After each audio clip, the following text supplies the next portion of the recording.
వందనాలు. నా దైవ సేవకులందరూ కూడా ప్రభు పేరట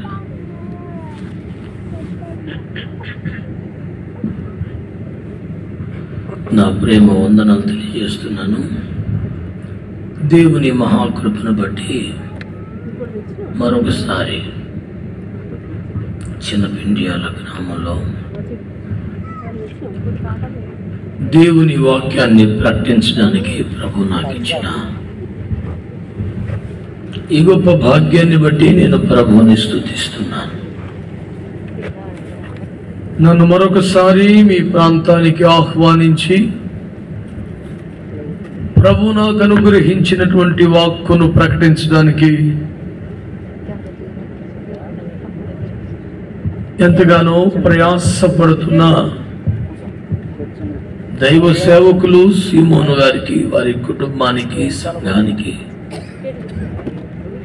నా వందనాలు తెలియజేస్తున్నాను. నిజానికి గతములో కంటే నా ఆరోగ్యం బాగా తగ్గిపోవటం వలన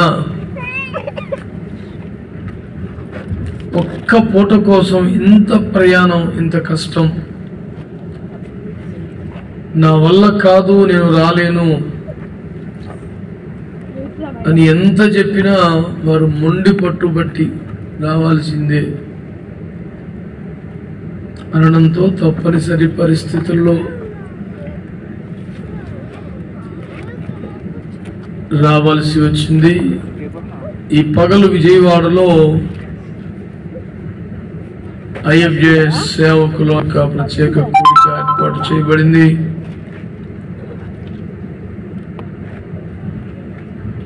మంచి ఎండలో బయలుదేరి ఈ ప్రాంతానికి వచ్చి కొద్దిసేపు ఇప్పుడు పరిచయం చేసి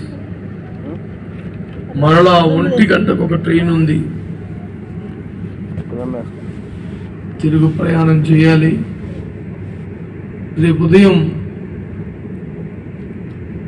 ఒక వివాహం జరిగించాలి. రేపు సాయంత్రం నుంచి కొత్తగూడెం సభలు.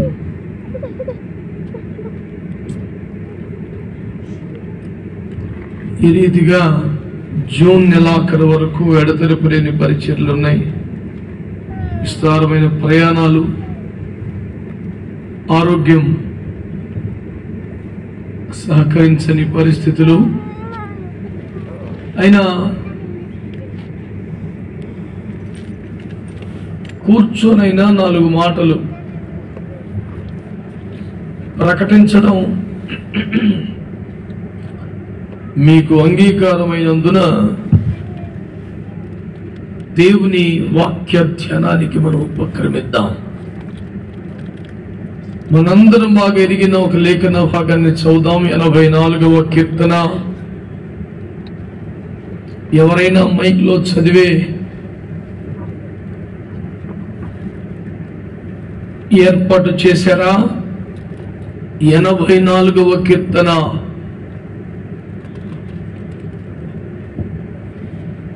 మరి 4వ వచనం నుండి 7వ వచనం వరకు చదివి సహాయం చేయాలని కోరుతున్నాను.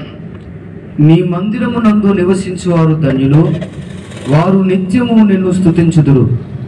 నీ వలన బలమునందు మనుషులు ధన్యులు, యాత్ర చేయు మార్గములు వారికి అతి ప్రియములు. వారు బాగా దేవుడు మనతో మాట్లాడుతున్న వచనములు గనుక శ్రద్ధగా చూడండి, వినండి. చదువున్నాను. వారు బాగా లోయలో పడి వెళ్ళుచు దానిని జలమయముగా చేయుదురు. తొలకరి వాన దానిని దీవెనలతో కప్పును. వారు నానాటికి బలాభివృద్ధి నొందుచు ప్రయాణము చేయుదురు. వారిలో ప్రతివాడును సీయోనులో దేవుని సన్నిధిని కనబడును. దేవుడి వాక్యముల ద్వారా మనతో మాట్లాడును గాక. చక్కగా 2 చేతులు పైకెత్తి అందరము స్తోత్రం చెబుదామా? ఓ క్షణం ఆగకుండా చేతులు అల్లాడిస్తూ స్తోత్రాలు చెప్పండి.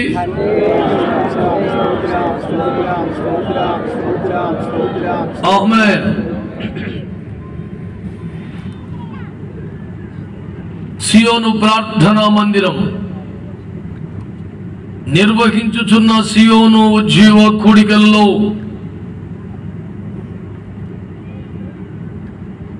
ఈ మొదటి రాత్రి ప్రభువు అనుగ్రహించుచున్న వాక్యము వారిలో ప్రతివాడు సియోనులో దేవుని సన్నిధిని కనపడును.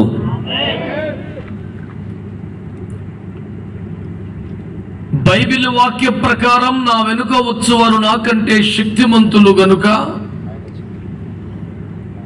బలహీనుడను నిష్ప్రయోజకమైన దాసులకు నేను నన్ను బలపరుస్తున్న దేవుని పరిశుద్ధాత్మపై సంపూర్ణముగా ఆధారపడి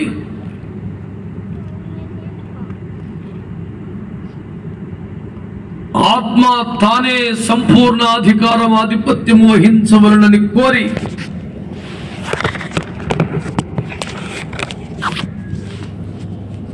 ఆత్మ వశమునకు నడిపింపునకు అప్పగించుకొని ఈ పరిచర్య మీకు చేయించు ఉన్నాను. బిడ్డలారా,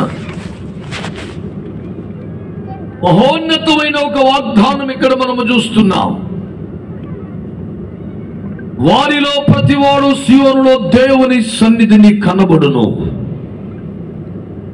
ఎంతటి మహిమకరమైన వాగ్దానం ఇది! పిల్లరా, వారిలో ప్రతివాడు సియోనులో దేవుని సన్నిధిని కనబడతాడు. ఈ వాగ్దానము మీ సంఘానికి, మీ ప్రాంతానికి, మీ కుటుంబాలకు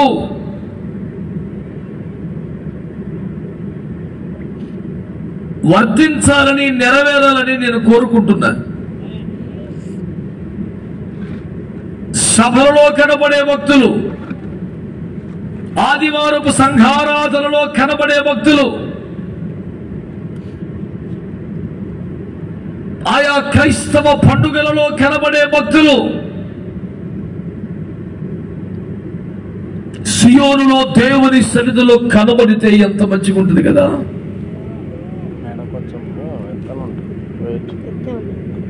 ఆదివారము కనబడే భక్తుడు ఉపవాస కూడికలో కనబడటం లేదు. పోనీ ఉపవాస కూడికలో కనపడేవాడు సంపూర్ణ రాత్రి ప్రార్థనలో కనబడటం లేదు.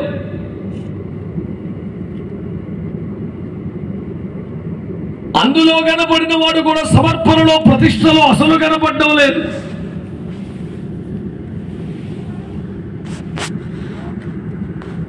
క్రైస్తవ్యమింత నామకార్థముగా, భక్తిహీనముగా,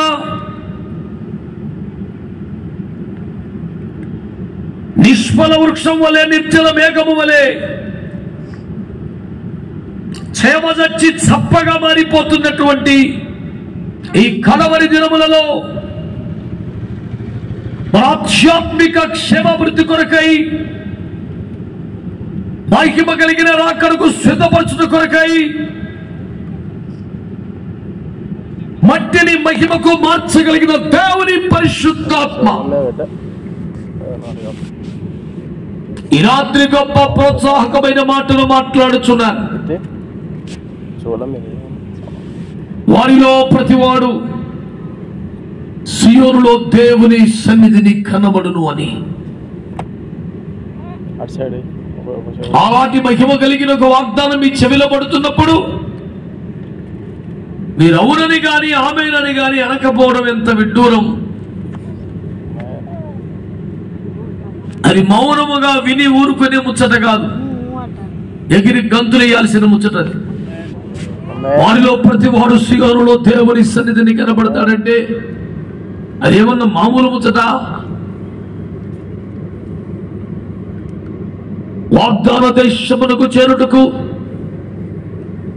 ఐగుప్తు దేశములో బయలుదేరిన వారంతా వాగ్దాన దేశానికి వచ్చారా? సముద్రము దాటిన తరువాత మెల్లగా ఒక్కొక్కరు రాలిపోయే కారణం మనం చూసాం.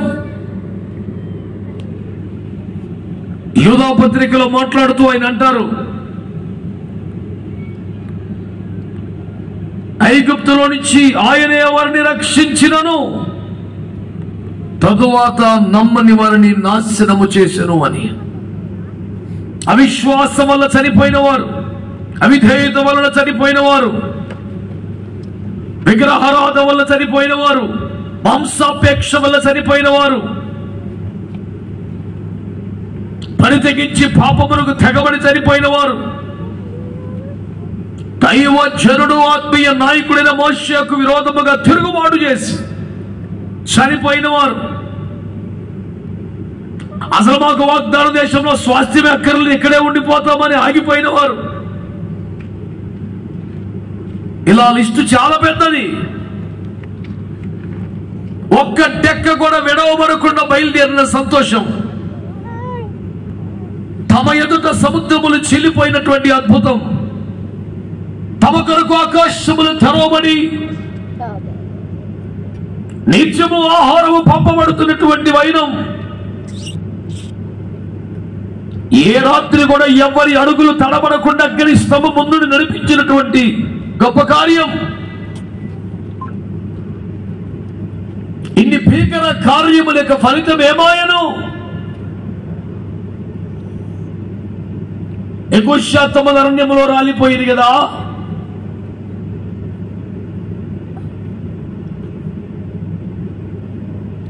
ఇటు బాధాకరమైనటువంటి నేపథ్యము ఉండగా ఆనాడు ప్రభువు మాట్లాడిన మాటను ఈ రాత్రి పరిశుద్ధాత్మ దేవుడు మనకు జ్ఞాపకం చేస్తున్నాడు. వారిలో ప్రతివాడు సియోనులో కనబడును అని. దేవునికి స్తోత్రం కలుగునుగా.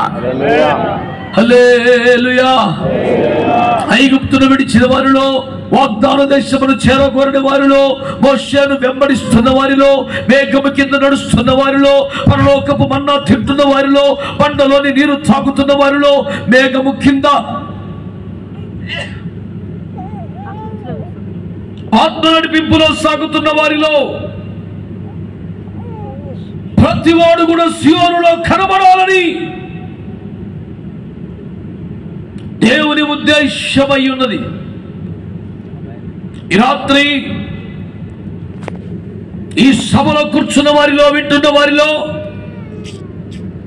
ఈ భూమి మీద ఎక్కడ ఉండి వాక్యాన్ని వింటున్న వారైనా, ఒకవేళ నీవు కూడా ఈ ఐగుప్తు, ఈ లోకం, ఈ ఆశలు, ఈ కోరికలు, ఈ ప్రపంచ పాపపు దాస్యం నాకొద్దు అనుకొనగలిగితే, దేవుడు నాకు వాగ్దానం చేసిన ఆ మరి శ్రేష్టమైన దేశము నాకు కావాలని యాత్ర ఆరంభిస్తే, అందు నిమిత్తమై నీవు చేయించిన పనిని, కలిగి ఉన్న స్వాస్థ్యమును కూడా వదిలి నీ కొరకు పంపించబడ్డ దైవజనులను వెంబడించుటకు ఆరంభిస్తే,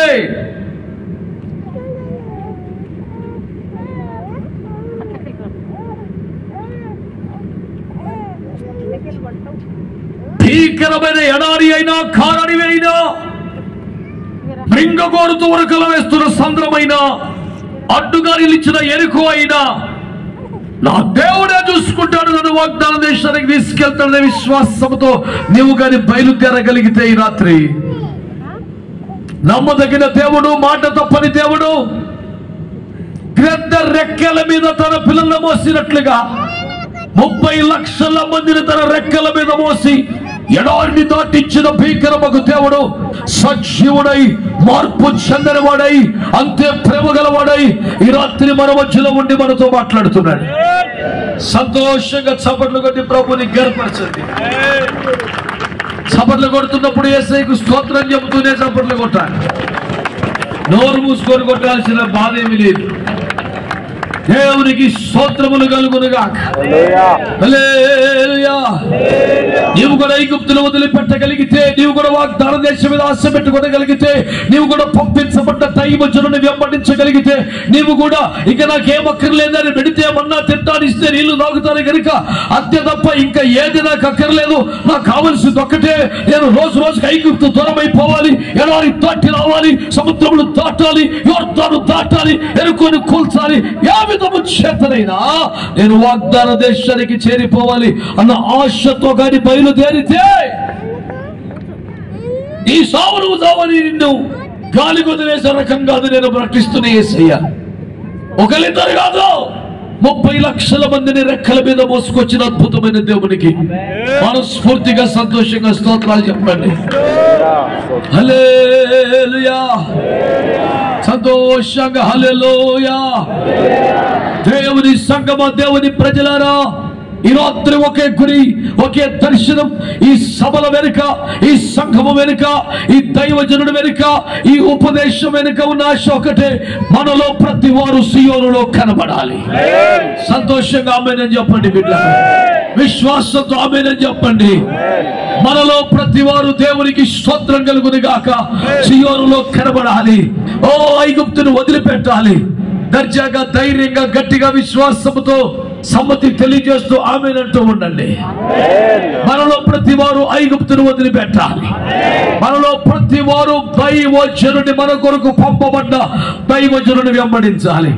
మనలో ప్రతి వారు సముద్రములు దాటాలి. మనలో ప్రతి వారు ఎడారిని దాటాలి. మేఘము కింద నడవాలి. ఆయన ఇచ్చిన వన్న తినాలి. బండలో నుంచి రప్పించిన నీళ్లు త్రాగాలి. ఇట్లా చేస్తే సియోనులో దేవుని సన్నిధిలో కనపడతారు.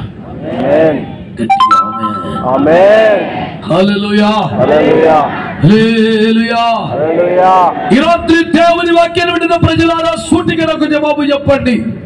ఐగుప్తును వదిలేశారా? ఐగుప్తునిగా లోకమే కదా, పాపమే కదా, ఆశలే కదా, శరీరాశ, నేత్రాశ, జీవముడము ఇదే కదా లోకమంతా. ఐగుప్తు అంటే నీ మీద ఏలుబడి చేస్తున్నా, పెత్తనం చేస్తున్నా, నేను బానిసగా మార్చిన, దాసుడిగా చేసినటువంటిది పాపపు ప్రభుత్వమే కదా ఐగుప్తు అంటే. మానేద్దాం అనుకుని కూడా మానలేకపోతున్నావే, చెయ్యొద్దని కూడా చేస్తున్నావే, ఇష్టం లేకపోయినా బలవంతంగా మళ్ళీ అదే పొరపాటు చేస్తున్నావే అంటే దాని అర్థం ఏమిటి? నిర్ణయం నీది కాదు, తీర్మానం నీది కాదు, ఆశ నీది కాదు, నిన్ను ఏలుబడి చేయించిన పాపానిది కదా. అంటే పాపపు ఏలుబడిలో ఉన్నావు, పాపపు ప్రభుత్వంలో ఉన్నావు.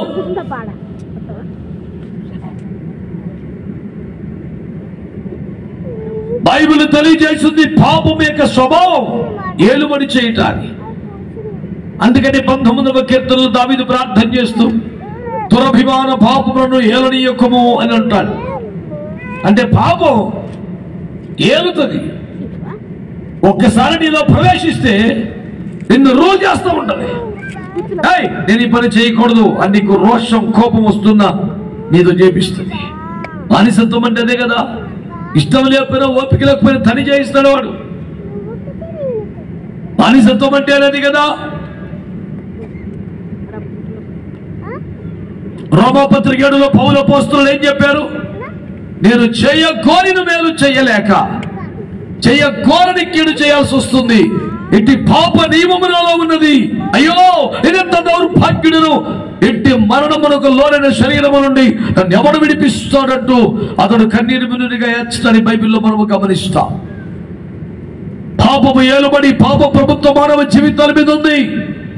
పాపదాస్యములో మానవుడు నెగ్గిపోతున్నాడు. ఐగుప్తులో పాపదాస్యములో నశించిపోతున్న ఇశ్రాయేలును విమోచించడానికి వారి కొరకు మోషేను దైవజనుడు పంపించబడ్డాడు. కానీ ఈ లోకములో కడవరి కాలములో దినములంతమందు కాలము సంపూర్ణమైనప్పుడు ఈ లోకములో ఉన్న మానవులందరినీ వారి మీద ఏలుబడి చేస్తున్న పాపపు ప్రభుత్వము నుండి, దాస్యము నుండి విడిపించడానికి సాక్షాత్తు సృష్టికర్త అయిన దేవుడే దిగి వచ్చాడు. చేతులెత్తి స్తోత్రం చెప్పండి గట్టిగా.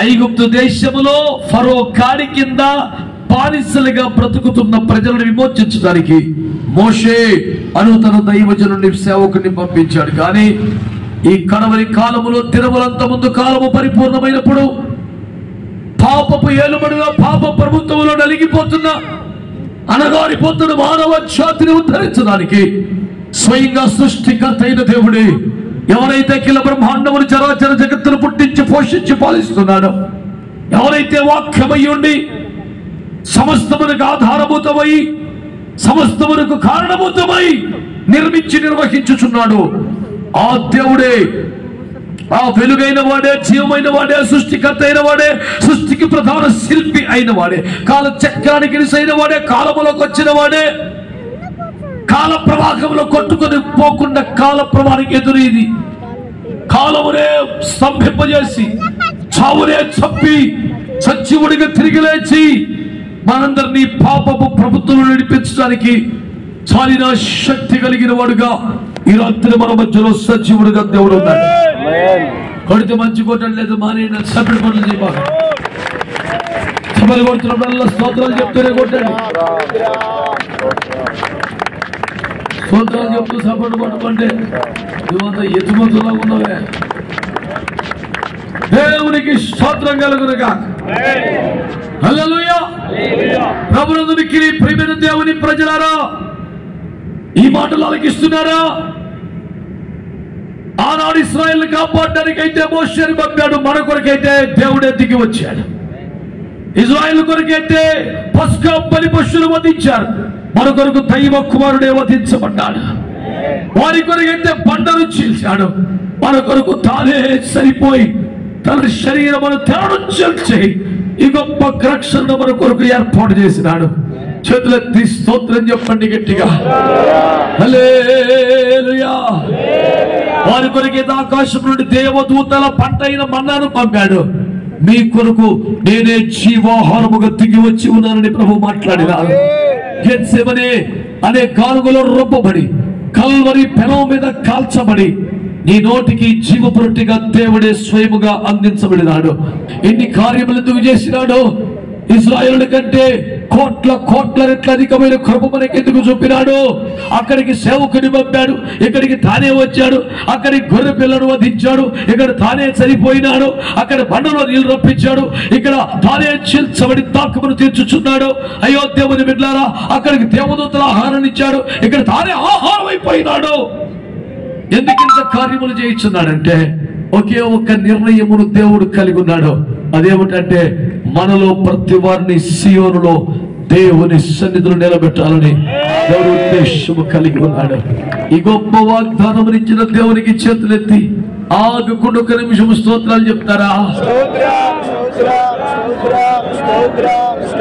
ఆశతోనే చెప్పండి, విశ్వాసంతోనే చెప్పండి.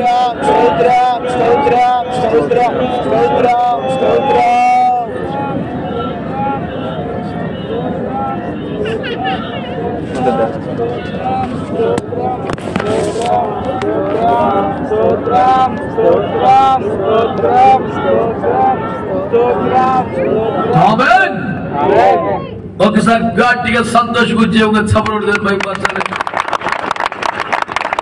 ఇది మనం తీసుకున్న సవాలు కాదు, మనం రోషానికి పోయాల్సిన అడుపులు కాదు, మన మీద ఆవేశంలో పలికిన మాటలు కాదు.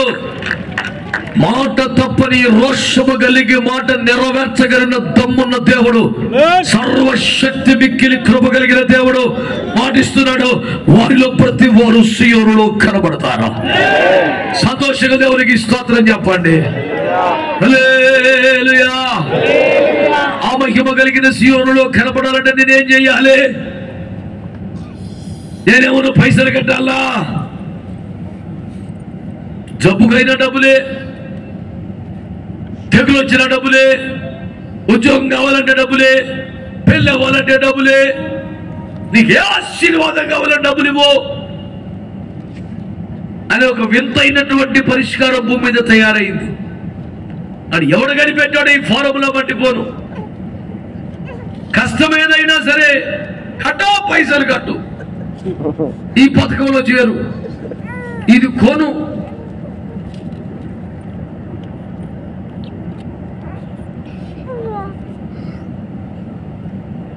వాడెవడో తెలియకనే పైసామా ఏ పరమాత్మ అని చెప్పంటే పరమాత్మను నమ్ముకున్నానన్న వాడు అందులో పడిపోతే నేను చేయాలి? మీలో చాలా మంది ఏం చేయొద్దో ఇచ్చిపెట్టు. మేము కూడా వానికి బాగానే అలవాటు పడ్డాం. ఎప్పుడైనా అడిగితే పైసలు ఇచ్చి ఏదో ఒక ఆశీర్వాదం తెచ్చుకున్నాం. ఏది లేకపోతే కనీసం టిఫిన్ టీలను తినొస్తున్నాం. దేవునికి స్తోత్రం అనే బ్యాచ్ తయారైనట్టు నాకు సమాచారం ఉంది. అట్లాంటి వాళ్ళు కాకుండా మిగతా వాళ్ళు బట్టి స్తోత్రం చెప్పండి. 10% అని చెప్పారు స్తోత్రం. అంటే మొత్తం టిఫిన్లకి టీలకి అలవాటైన బ్యాచ్ ఉన్నారు. మారు మనసు పొందిన వాళ్ళు మటుకు స్తోత్రం చెప్పండి. ఎందుకంటే తగలబడతారు మారు మనసు పొందిన వాళ్ళు అయితే. తానే చచ్చిపోయి నీకు జీవపు రొట్టెగా మార్చే టిఫిన్ గెడుతువిందిరా. క్షణం లేని క్రైస్తవులు తగలబడ్డారు. మారు మనసు అందరూ పొందాలని స్తోత్రం చెప్పండి. ఎందుకు తగ్గింది సౌండ్ ఇప్పుడు?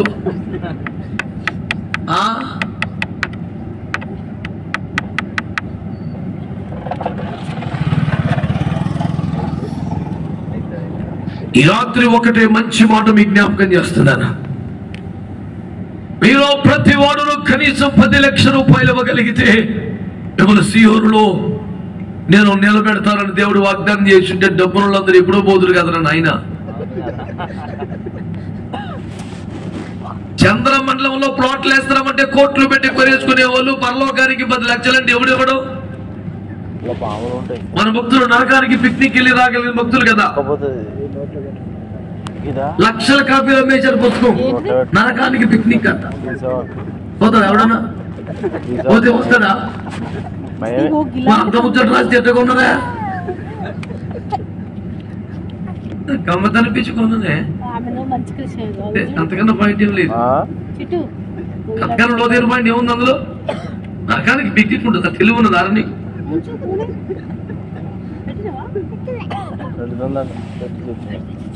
అదే నాకు కూడా అట్నే అనిపించుకున్నా. ఈ తెంగర పనులు, బుర్ర తక్కువ పనులు, పిచ్చి పిచ్చి పనులు, 10 రూపాయలు కొట్టి, 100 రూపాయలు కొట్టి, 1000 రూపాయలు కొట్టి, 1,00,000 రూపాయలు కొట్టి బ్యాచ్ అంతా కూడా అనన్యమే. యేసు రక్తమే చేయు. ఏ యోగ్యత లేకపోయినా, 1 రూపాయి పైస లేకపోయినా, చదివేమి లేకపోయినా, ఏ విషయములు కూడా గొప్ప అనుభవ జ్ఞానము కలిగినటువంటి స్థాయి లేకపోయినా, నాకు ఐగుప్తు వద్దనుకుంటే చాలు, యేసయ్య కావాలనుకుంటే చాలు, ఆయన పంపిన దైవజనుని గమనిస్తే చాలు, నిన్ను ఎడారులు దాటిస్తాడు, నీ కొరకు సముద్రాలు చెలుస్తాడు, నీ కొరకు కోటలు కూలుస్తాడు, ఏమైనా చేస్తాడు, రెక్కల మీద మోస్తాడు, దచ్చగా తీసుకెళ్లి సీయోనులో పెడతాడు. నమ్మదగిన దేవునికి గట్టిగా కొట్టు స్తోత్రం. ఎవడు తన బలముతో పోగలడు? ఎవడు తన తెలివితో పోగలడు? ఎవడు తన పైసలతో పోగలడు? తెలివి తక్కువ వ్యవహారం ఇది.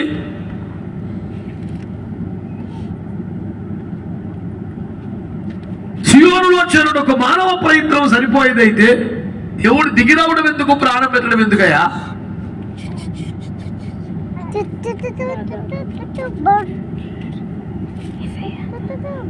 The human efforts are good enough and sufficient.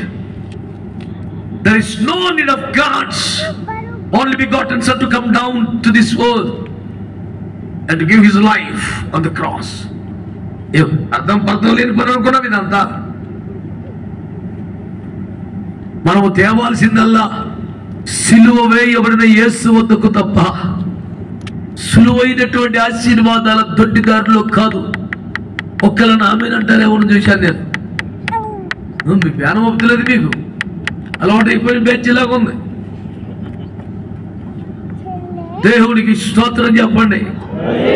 నేనేమన్నాను? మనము ఎవరినైనా తీసుకుని రావాల్సింది సిలువ వేయబడిన యేసు వద్దకు తప్ప సులువుగా ఆశీర్వాదాలు వచ్చే దొడ్డిదారుల పేరు మీద ఉన్నటువంటి భక్తి చేయడానికి వీల్లేదని దేవుని పేరట మీకు మనవి చేస్తున్నాను. మంచులందరూ స్తోత్రం చెప్పండి. ఇజ్రాయేలీ పెద్దలందరూ బహుశా ఉండవచ్చు, ఇది ఫిలిస్తియా మార్గం ఉన్నది, షార్ట్ కట్ ఎక్లెస్ రోడ్డు ఉంది, మొన్నే పోసారు కొత్త రోడ్లు, బాగా చెప్పి అని ఉంటారు. బహుశా అంటాడు నాకు కూడా రూట్ తెలిసినానా, కానీ దేవుడు వయ్యా ఎర్ర సముద్రం సముద్రం పొరపని చేస్తాం. వాళ్ళు ఉన్నాయా? ఇది కట్టావా? ఎత్తు కొడతావా? మాట్లాడితే అర్థం ఉన్నారు కదా, సముద్రం ఎట్టవదా నాకేం తెలుసా అని వెళ్ళమన్నాడు. ఎంత సేవకుడు అయితే మాత్రం గుట్టిగా చెప్పింది అలా చేస్తావా? అటు చేస్తేనే సేవకుడు. కొంచెం లాజిక్, తెలివి, తర్కం ఇవన్నీ ఉన్న కూడా యేసు రక్తం ఏం చేయవు, అది వేరే డిపార్ట్మెంట్.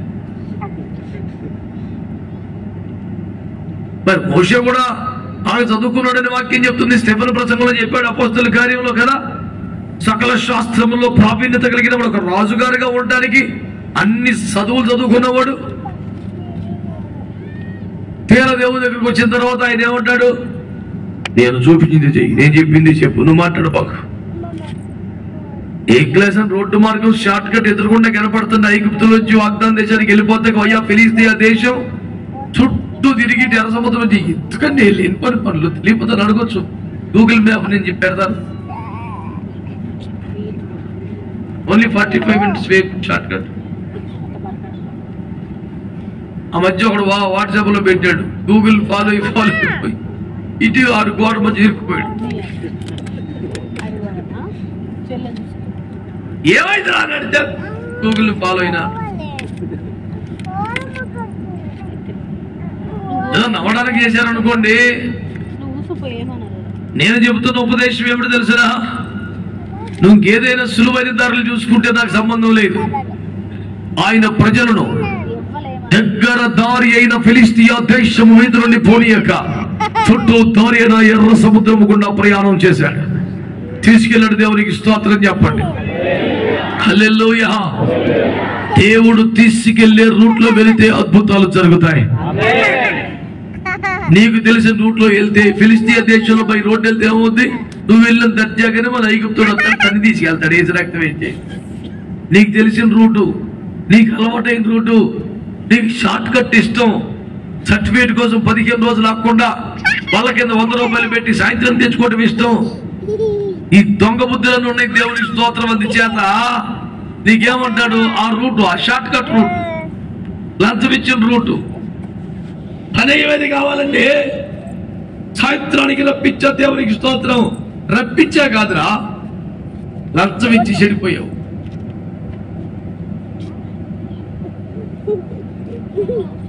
ఈ రాత్రి ఒక మాటను, ఆ రూట్ లోకి వెళ్తే ఎవడొస్తాడు, మళ్ళీ పరవ వస్తాడు, తన్ని తీసుకెళ్తాడు. అదే ఈ రూట్ లోకి వచ్చావు అనుకో, దేవుడు వాణ్ణి దాన్ని సాగుకొట్టి నిన్ను దర్జాగా నేడు మీరు చూస్తున్న శత్రువునికి మీద అన్నాడు. స్తోత్రం చెప్పండి. 400 సంవత్సరాలుగా ఏ శత్రువు అయితే తరిమాడో, బాధ పెట్టాడో, ఇక మీద మీకు మళ్ళీ కనబడ్డా. చుట్టూ దారైనా, కొంచెం దూరమైనా, దేవుడు చూపించిన దారి అయితే క్రమక్రమంగా అడుగడుగున శత్రువులు తగ్గిపోతారు, సమస్యలు తగ్గిపోతాయి. నిక్షేపంగా మహిమ కలిగిన గమ్యానికి చేరుకోగలుగుతాం. మంచిగా గట్టిగా అందరూ కలిసి దేవునికి స్తోత్రం చెప్పండి గట్టిగా. హల్లెలూయా. ప్రభునందు మిక్కిలి ప్రియమైనటువంటి దేవుని సంగమ సేవకులరా, సియోనులో కనబడంటే మనం ఏం చేయాలి? షార్ట్ కట్స్ ఎత్తుకోవద్దు. సియోనులో కనబడాలంటే డబ్బుల మార్గాన్ని పట్టుకోకండి. సియోనులో కనబడాలంటే నీకు తెలిసిన మార్గమును బేస్ చేసుకోవద్దు. సియోనులో కనబడాలంటే దేవుడు చూపిస్తున్న నూతన మార్గములో ప్రయాణము చేయాలి. చేతులెత్తి ఆమేన్ చెప్పండి ఒకసారి. నీ కొరకు పంపించబడిన వెంబడించి నువ్వు క్షేమ స్థలికి చేరాలి. దేవుని వాక్యము ద్వారా మీకు మనవి చేస్తున్నాను. ప్రభుకు ఒక మంచి స్తోత్రం చెప్పండి గట్టిగా. హల్లెలూయా, హల్లెలూయా. శ్రద్ధగా దేవుని మాటలు వినే ప్రయత్నం చేద్దాం. దేవుని వాక్యములో మనం చదువుకున్న వచ్చిన భాగాలు ఏముంది? నీ మందిరములో నివసించువారు ధన్యులవారు. నిత్యము నిన్ను గట్టిగా అనాలి. గట్టిగా నిత్యం ఏం చేస్తారు? నా మాటలు బాగా వినండి. మొట్టమొదటి పాయింట్ మనం చెప్పుకుంది గుర్తుపెట్టుకో. సియోనులో కనబడాలంటే నాకు ఐగుప్తు వద్దనుకోవాలి. అందులోంచి బయటపడ్డాక నీ కొరకు పంపిన దైవజనుని వెంబడించాలి. ఆమేన్, ఆమేన్. షార్ట్ కట్లు వెతుక్కోకుండా దేవుడు కాస్త చుట్టూ చూపించిన దారైన దూరమైనా సరే దేవుడు బయలుపరిచిన అపరిశుద్ధమైన మార్గంలోనే ప్రయాణము చేయాలి. స్తోత్రం చెప్పరే. ఈ ప్రయాణములో ప్రభు అంటున్నాడు, మందిరములో నివసించాలి. గట్టిగా ఆమేన్ చెప్పండి. ఎక్కడ నివసించాలి? ఎక్కడ నివసించాలి? మనకంటే ఎట్లుంటది? సౌకర్యవంతమైన విలాసవంతమైన గృహముల్లో నివసిస్తూ ఎప్పుడైనా మందిరానికి వచ్చిపోతాం. కానీ బైబిల్లో ముచ్చట ఎట్లున్నది? ఎప్పుడైనా ఇంటికి పోయి చొక్క పెట్టుకొని రా కానీ మందిరంలో నివసించను. స్తోత్రం. వాము అందరూ వచ్చి మందిరంలో ఉండిపోతే నా గోడ తిప్పలే కదా అనిపిస్తుంది. ఆ సిమోనయ్య ఇన్ని చేసిన అది కూడా చేస్తాడు. దేవునికి స్తోత్రం. ప్రవక్త సమక్షంలో కరివేలేదు. దేవునికి స్తోత్రం కలుగునగా. దేశంలో రాజు రమణక్కలు 1,000 రూపాయలు రెట్ట కొనుక్కొని తిన్నారు. డబ్బులు తినేదారా? డబ్బులు పెట్టి కొనుక్కున్నామమ్మా. ఇక్కడ అవతలకు పావు రూపాయలు అంట 10 రూపాయలంట. అది ఏందిరా కరువంత ఘోరం. కానీ ప్రవక్తల శిష్యులు పెద్ద కొండ ఒకటి పెట్టి పూర్వవంటకం చేస్తున్నారు. దేవునికి స్తోత్రం చెప్పండి గట్టిగా. ప్రవక్త సమక్షంలో కరువు లేదు. యోసేపు ఐగుప్తులో ఉన్నాడు. వాగ్దాన దేశం అని పేరు పొందినటువంటి కనానులో కరువు వచ్చేసింది. ఐగుప్తులో సమృద్ధి ఉంది. దైవజనుడు ఎక్కడ ఉంటాడో అక్కడ ఒక కృప దేవుడు సమృద్ధిగా దయచేసినాడు. చేతులెత్తి స్తోత్రం చెప్తారా? ఒక పిలువబడ్డ దైవజనుడు, ఒక ఆత్మ చేత నింపబడ్డ దైవజనుడు, దేవుని చేత పంపబడ్డ దైవజనుడు నీ కొరకు, నీ కుటుంబానికి, నీ గ్రామానికి పంపబడితే ఈ రాత్రి దేవుని వాక్యం ద్వారా మనవి చేస్తున్నాను. ఆ సేవకుని, అతని ఉపదేశాన్ని, అతని ప్రవర్తనను, మాదిరికరమైన సాక్ష జీవితము కలిగిన అతని ప్రవర్తనను వెంబడించగలిగితే దేవునికి స్తోత్రం. నువ్వు సియోనులో కనబడే అవకాశాలకి మెరుగవుతున్నాయని నేను జ్ఞాపకం చేస్తున్నాను. ఎక్కడ నివసించాలట? అందరూ మంచిగా హల్లెలూయా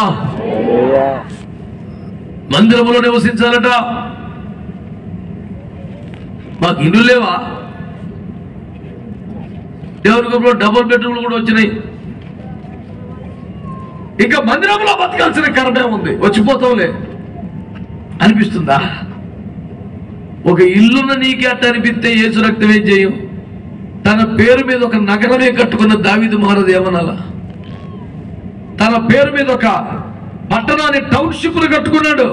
దావీదు పట్టణం దానికి పేరు పెట్టాడు. బంగళాలు ఉన్నాయి, విల్లాస్ ఉన్నాయి.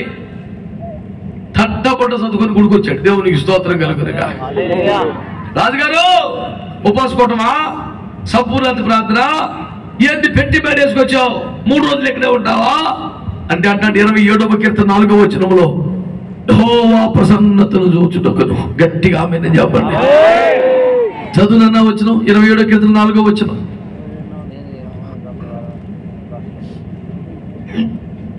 యెహోవా యొద్ద ఒక వరం అడిగి తిని. ఏంటది?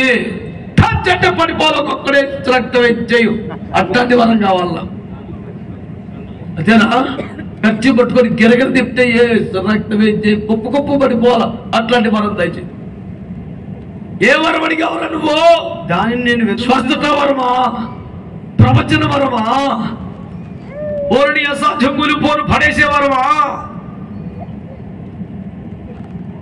కమ్మగా నిలబడాలందరూ కుప్పు పడదోస్తేవి కదరే.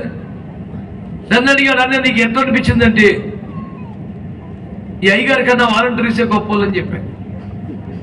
అట్లా అంటే మరి పడేసినోడు కన్నా లేపినోడు మంచోడు కదా.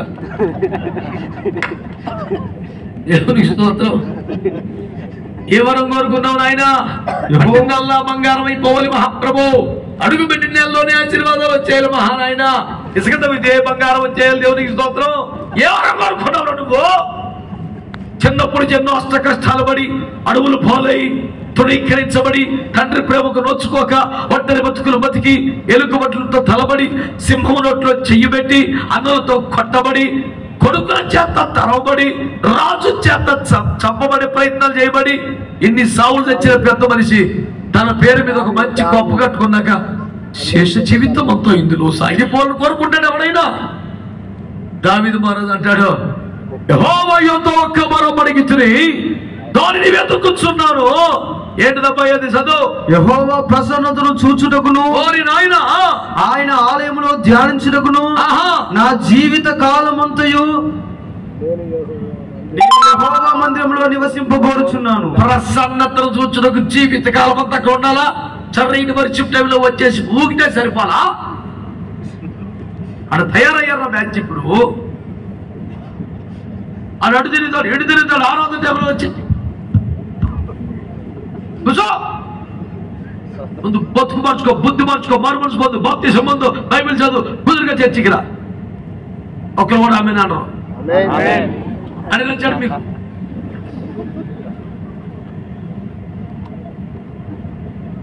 క్రమం ఉంది బైబిల్లో.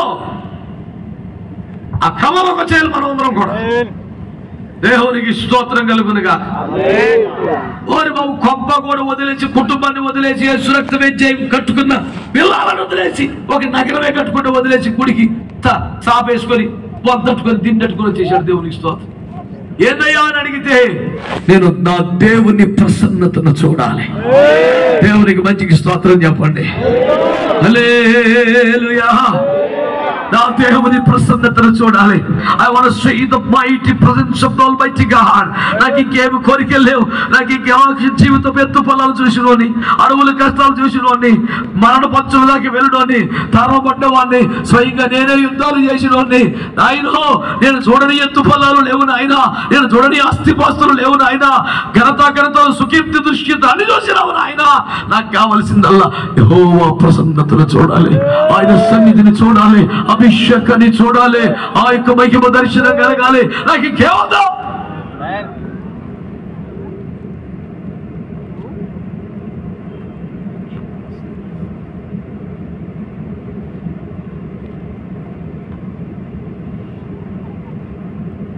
దేవుని సాన్నిధ్యమును అనుభవించాలని ఆశ నీకు లేదా? 15వ కీర్తన చివరి వచనములో, నేనైతే నీ స్వరూప దర్శనము చేత నా ఆశ తీర్చుకుంటున్నాను. స్తోత్రం చెప్పండి. ఆశ ఎట తీరుద్దంట? ఆశ ఎట తీరుద్దంట? 50 రూపాయలు ఇచ్చి నూనె డబ్బా కొనుక్కుంటే దేవునికి స్తోత్రం కలుగునుగా. 10 రూపాయలు ఇచ్చి ఖర్చు కొనుక్కుంటే దేవునికి స్తోత్రం కలుగునుగా. ఆశలు తిరిపోయి నాయనా.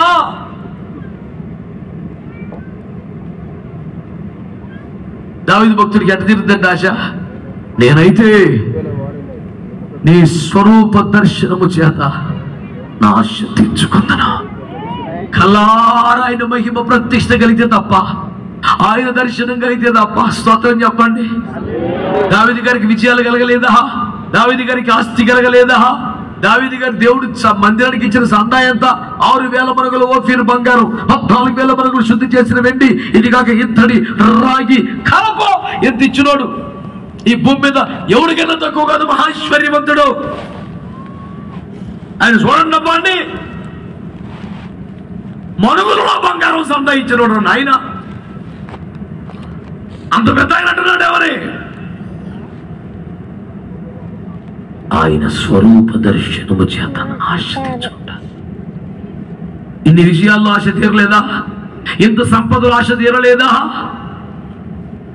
నీ కొరకు అడవిని పట్టుకొని వచ్చేసినటువంటి సౌలును కాదని, ఆతుల నడిపింపును కాదని, ఆడికాని పడి ఉంటే త్వరలో పరం వచ్చుదని తెలిసిన డబ్బెవడికి కావాలి? దావీదు మీద దేవుని అభిషేకం ఉన్నది, మేము అక్కడికి వెళ్ళిపోతామని అడవుల్లోకి వచ్చేసిన 100,000 మందిని చూసి, చాలు నా బేనానికి ఎంత, నా కోసం ప్రాణం ఇచ్చేసేలా ఉన్నారు హల్లెలూయా అని ఆగల. ఆశ ఇంకోటి ఉందా? సింహాన్ని చీల్చినావు కదయా, ఎలుగుబడి తరిమి చంపినావు కదా, దెబ్బ గొల్లియాతు గారిని పడగొట్టావు కదా, నువ్వు కింగ్ 40 years యుద్ధాలు ఎప్పుడో ఓడిపోలేదు కదా. ఇంకా నాకు ఆశ తీరలేదు. అది ఎప్పుడు తీరుద్ది? ఆయన స్వరూప దర్శనము చూసినప్పుడే.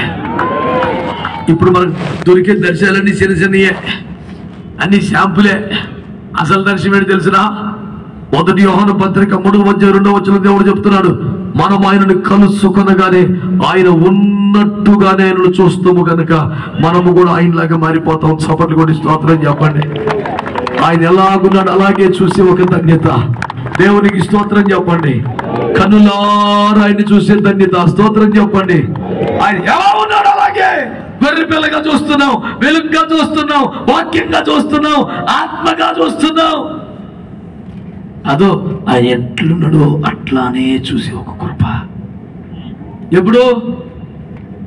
ఎప్పుడో ఈ కోరిక నాలో తీరునా, రాకడలోనే తీరును. ఇప్పుడప్పుడే కూర్చొని కాదది. మొత్తం తండబడి తప్పుకొని గుడికి వెళ్ళిపోయాడు. ఏం చేస్తున్నావు అంటే, నేను ఆయన ప్రసన్నతను చూడాలి బాబు. నీ ఆశ ఎప్పుడు తీరుంది? గొల్లియాతును చంపినప్పుడు ఆశ తీరిందా? కుర్చీ ఎక్కాక పట్ట అభిషేకం అయ్యాక ఆశ తీరిందా? నీ ఆశలు ఎప్పుడు తీరుతాయని అడిగితే ఆయన అంటాడు, కన్నులారు నా దేవుని స్వరూప దర్శనమును చూస్తే తప్ప నా ఆశ తీరదు. ఇన్నేళ్ళ క్రైస్తవ్యములో ఇట్లాంటి ఆశ కలిగిందా? అయ్యో దేవుని బిడ్డలారా, కొంతమంది చెప్తారు ఫలానా గారికి ఎలాంటి దర్శనం వచ్చిందంట, ఫలాని సేవకుడికి ఇలాంటి కళ్ళలో కనపడిందంట. నీకే కనపడిందిరా నాయనా? నీ కళ్ళు తెరవబడుద్దా? కింద 1వ అధ్యాయంలో 14 అంకెల యోహాను గారు ఆయన మహిమ దర్శనాన్ని తేటగా చూశాడు. తల వెంట్రుకలు ఎట్లున్నాయో, కన్నులు ఎట్లున్నాయో, రంగులు ఉన్నాయో, నోట నుండి ఏం బయటకు వస్తుందో, పాదాల దాకా ఎట్లున్నాయో, నఖశిఖ పర్యంత్రం తేటగా చూశాడు. 2000 సంవత్సరాల క్రితం మొదటి శతాబ్దంలోనే ఆదిమ సంఘంలో ఒక దైవజనుడు యేసును సంపూర్ణ మహిమలో చూడగలిగితే 2000 సంవత్సరాల తర్వాత కూడా ఇంకా ఓ సిలువ మీది యేసా అన్నావు నాయన, రానాయన దండం పెడతా. మహిమ కలిగిన యేసు వైపు, ఆ మహిమ దర్శనం వైపున చూడాల్సిన తరుణం వచ్చింది. చేతులెత్తి స్తోత్రం చెప్పండి. మన ఆశ ఏంటి? ఆయన ప్రసన్నతను చూడు. ఆమేన్, హల్లెలూయా. యెహోవా ఆ వైపునకు సంచరించగా యెహోవా భయమునకు పెనుగాలి లేచెను. స్తోత్రం చెప్పండి గట్టిగా. రాజుల మొదటి గ్రంథం 19 వచ్చే 11 వచ్చేలో మాట్లాడుతున్నాను నేను. యెహోవా ఆ వైపునకు ఆయన వచ్చాడు. ఆయన ప్రెసెన్స్ అటు రాగానే నీ సంఘములో దేవుడు సంచరిస్తే, నీ సంఘంలో ఆయన సంచారం ఉంటే, నీ సంఘములో ఆయన సన్నిధి ఉంటే, నువ్వు చర్చిలో ఆయన సన్నిధి ఉంటే ఆ పెనుగాలి వేస్తుంది, ఆ శబ్దం వినబడుతుంది, ఆ ఆత్మ దిగి వస్తుంది, ఆ కార్యాలు సరిగ్గా మేడగదో జరిగినట్లు జరుగుతాయి. దేవునికి స్తోత్రం కలుగునుగా. నాది చిన్న చర్చను, నువ్వు నా పెద్ద చర్చను ఒకడు బాధపడే పని లేదు, సంతోషపడే పని లేదు. ఆయన సన్నిధి ఉంటే తప్ప అంత వ్యర్థమేనని నేను మీకు మనవి చేస్తున్నాను. చేతులతో ఒక మంచి స్తోత్రం చెప్పండి. హల్లెలూయా. అందుకే దావీదు మహారాజు ఈ మందిరములో నివసిస్తానంటూ 27వ కీర్తనలో బయలుదేరిపోయాడు. బిడ్డలారా, 23వ కీర్తన కూడా చిరకాలము యెహోవా మందిరములో నేను నివాసము చేసి, 92వ కీర్తన కూడా దేవుని మందిరము ఆవరణములో నాటబడిన వారై వారు వర్ధిల్లుదురు అని వాక్యం రాయబడింది.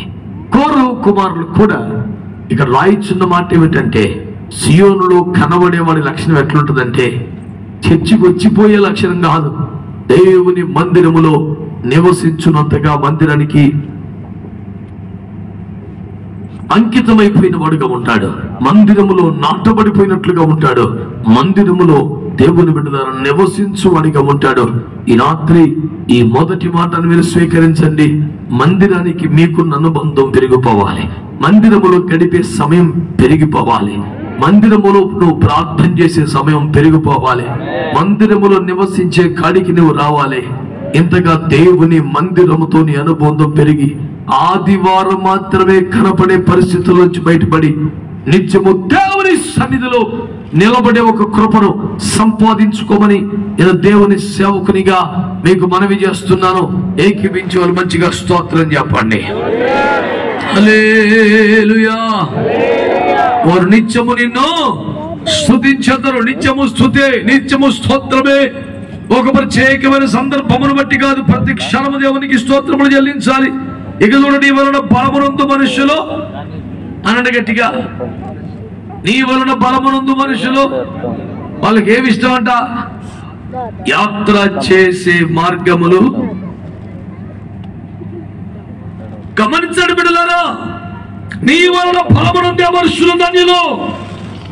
యాత్ర చేసే మార్గములు వారికి అతి ప్రియములు. ఎవరికైనా ప్రయాణం ఇష్టమా? నన్ను బాణం తెస్తారు రమ్మని, కానీ నాతో పాటు ఒక వారం తిరగమంటే మాత్రం వేసి రక్తం వేసి, అయ్యా నాకు వేరొక పరిచయం ఉందయ్యా,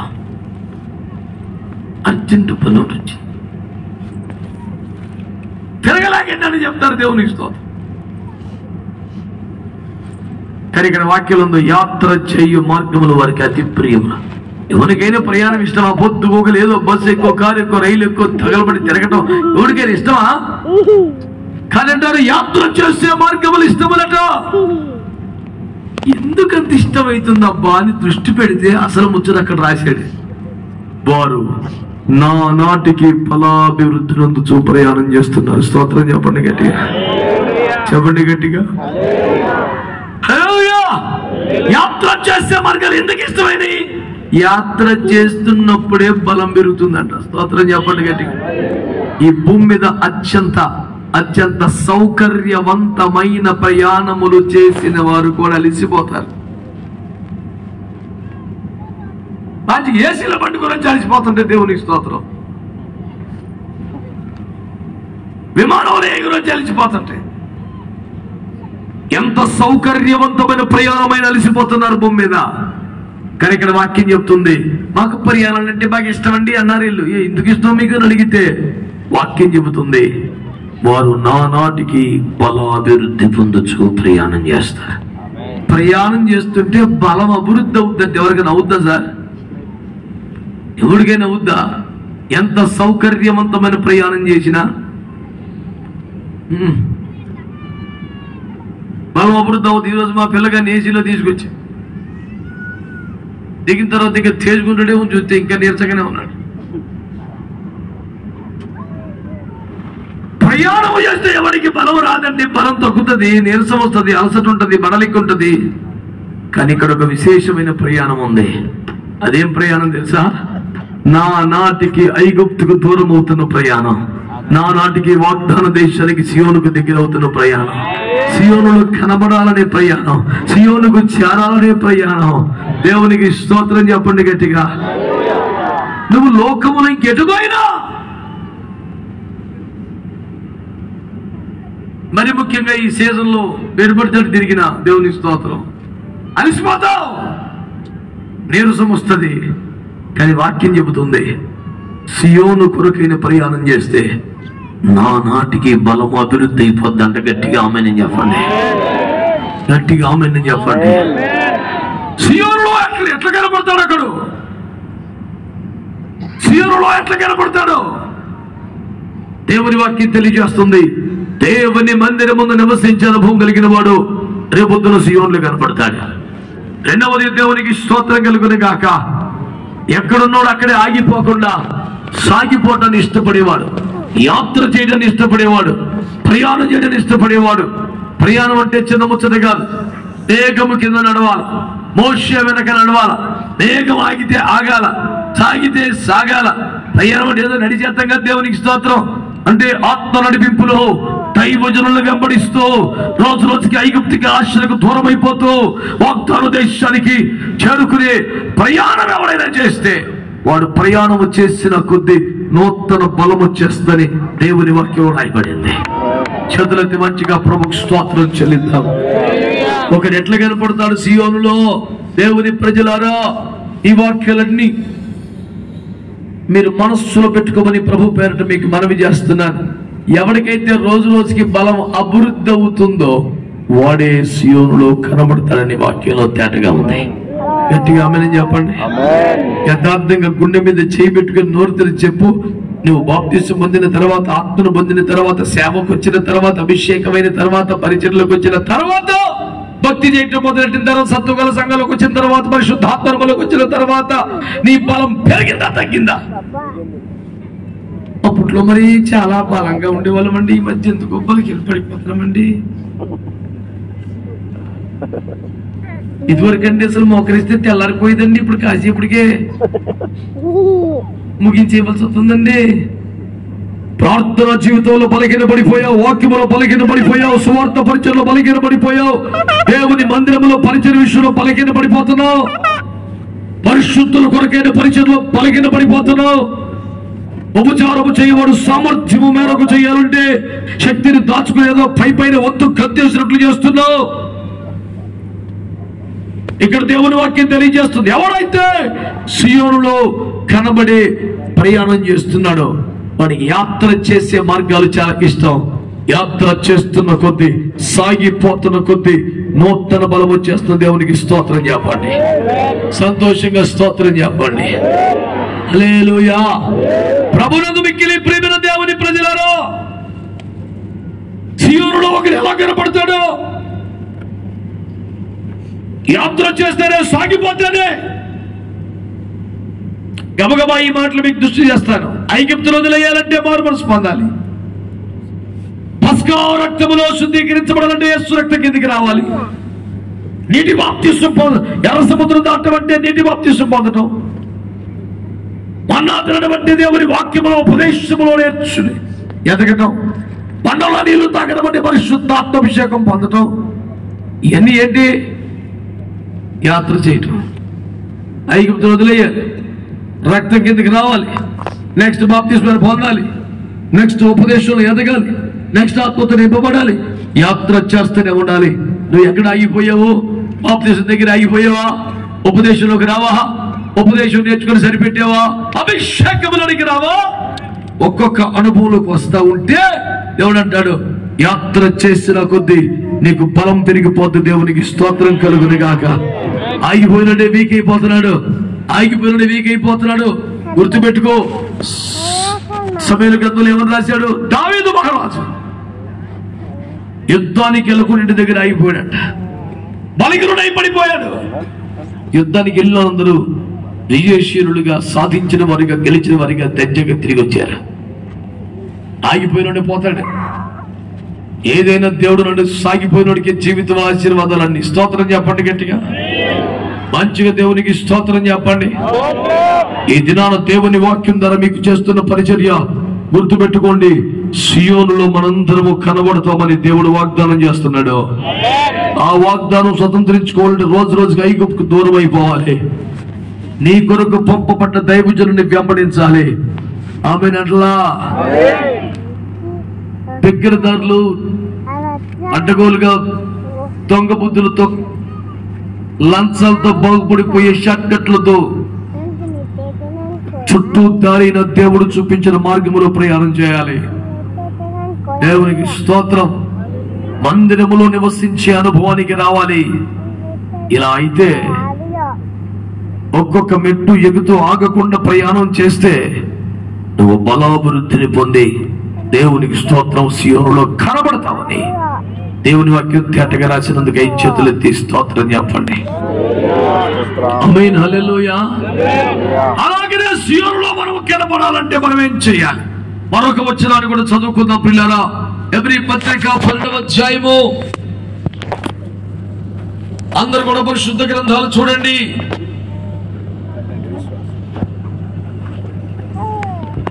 హెబ్రీ పత్రిక 12వ అధ్యాయం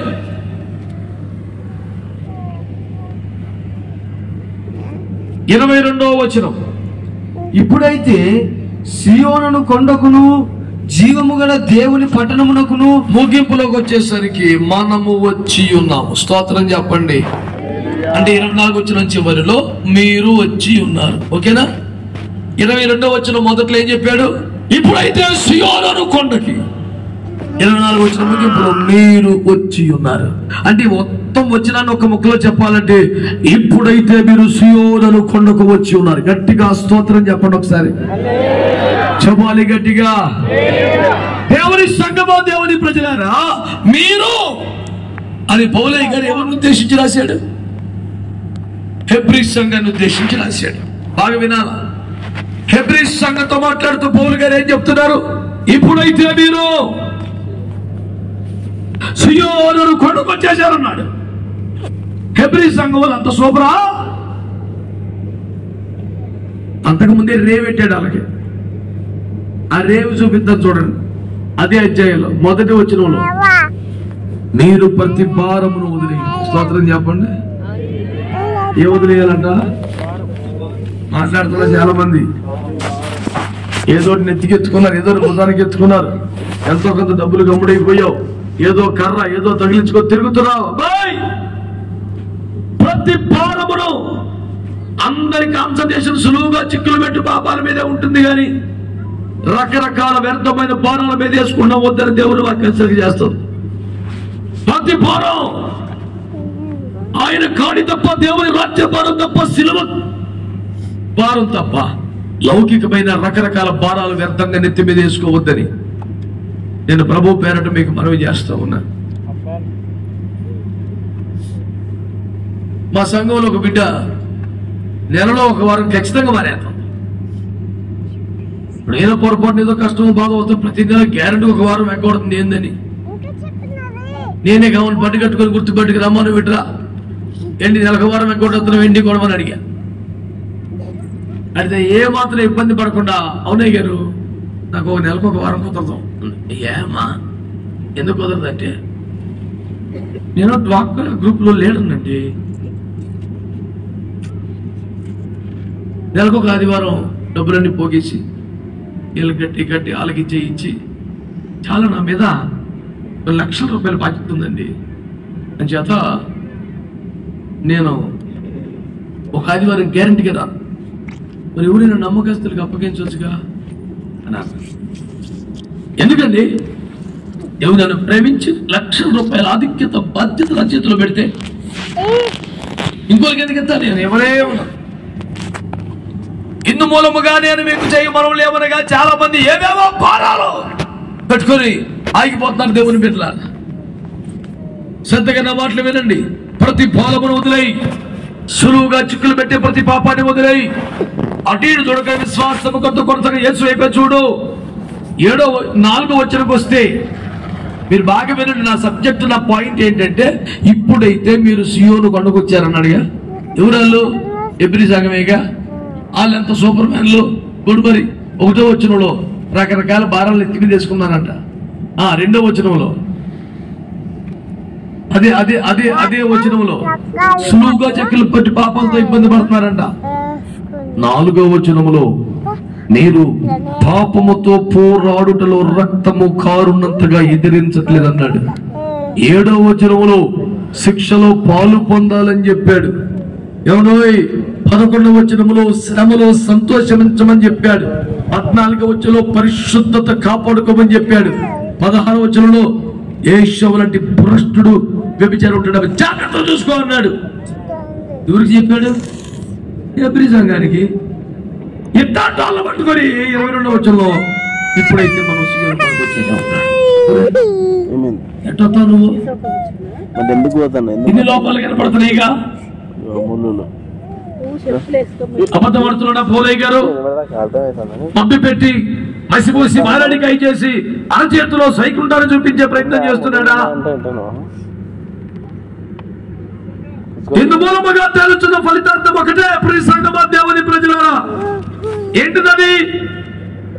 నీ మీద లేనిపోని పాపపు భారం, లౌకిక భారం ఉంటే ఒకవేళ ఈ రాత్రి దేవుని ఉపదేశంలో పడి దాన్ని వదిలించుకోగలిగితే, 2 సులువుగా చెక్కులు పెట్టు పాపములను రక్తము కారునంతగా పోరాడి జయించగలిగితే, 3 దేవుని శిక్షలో నువ్వు పాలు పొంది స్వీకరించగలిగితే, 4 శిక్షలో శ్రమలో సంతోషించగలిగితే, 5 పరిశుద్ధతను కాపాడుకునే భక్తి చేస్తే, 6 ఏషవులాగా అమ్మేసుకునే దరిద్ర లక్షణం లేకుండా కాపాడుకోగలిగితే, 7 సియోను కొండ మీద నువ్వు కనపడుతున్న దేవుని వాక్యం తెలియజేస్తా.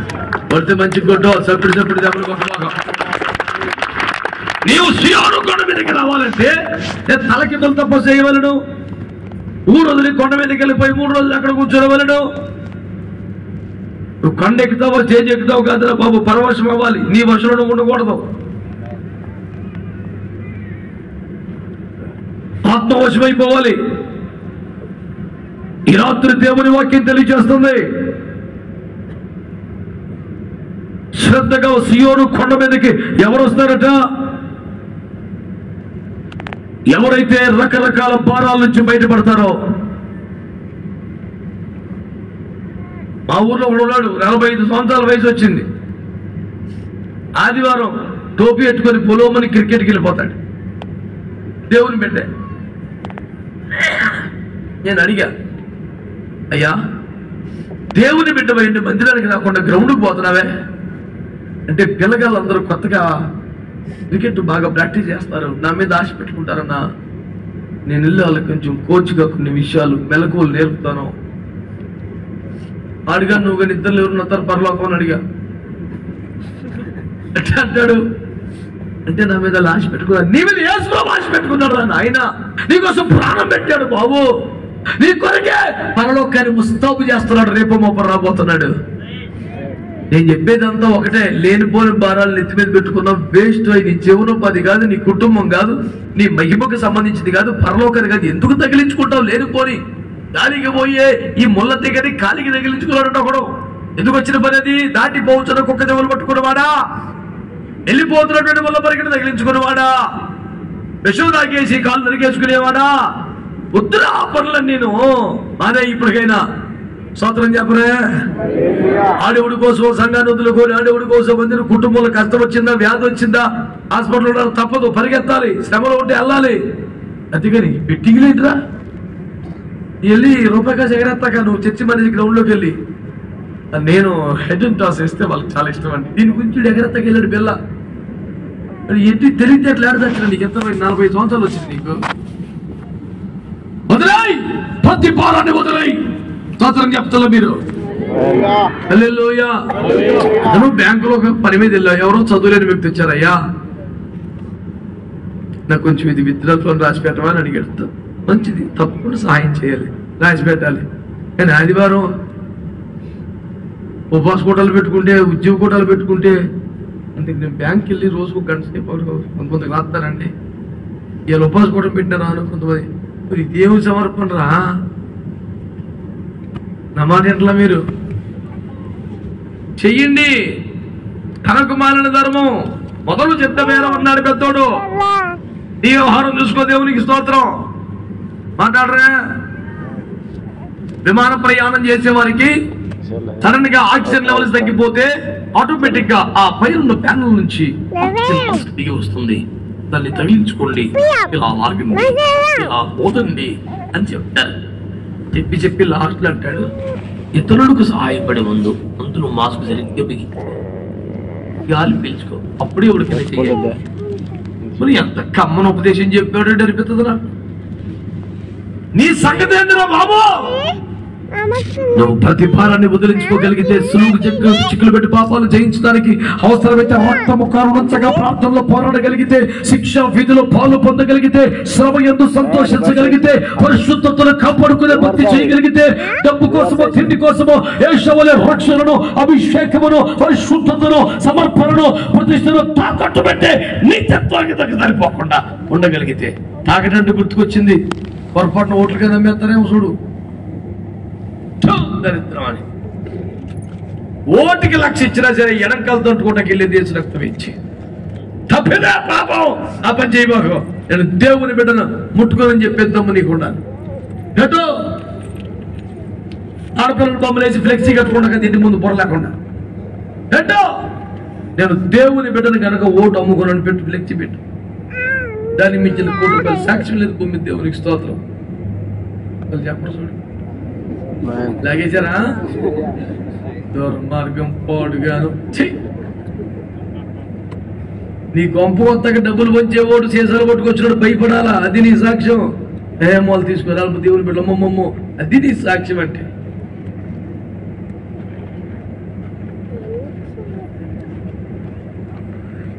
మా ఇంటికి పక్కనే కొత్తగా బార్బర్ షాప్ పెట్టాడు కుర్రగాడు. ఎలక్షన్ క్యాంపెయినింగ్ అడావుడు వచ్చినప్పుడు కొత్తగా మన గొడవ గోత్రం సమర్పణ ఏం తెలియదు అడిగి, ఇది ఏమి తీసుకోరటగా అన్నాడు. అవును, దండం పెడతా తీసుకున్నాక వెంట చుక్కేసి ఎంత మాట అంటురా, తీసుకున్నాడికి ఇచ్చేయాలంట. అడిగి అట్లా తప్పునన్నా, అది కాదురా, 4 మాటలు చెప్తున్నాను. కాదు అవన్నీ కాదు సార్,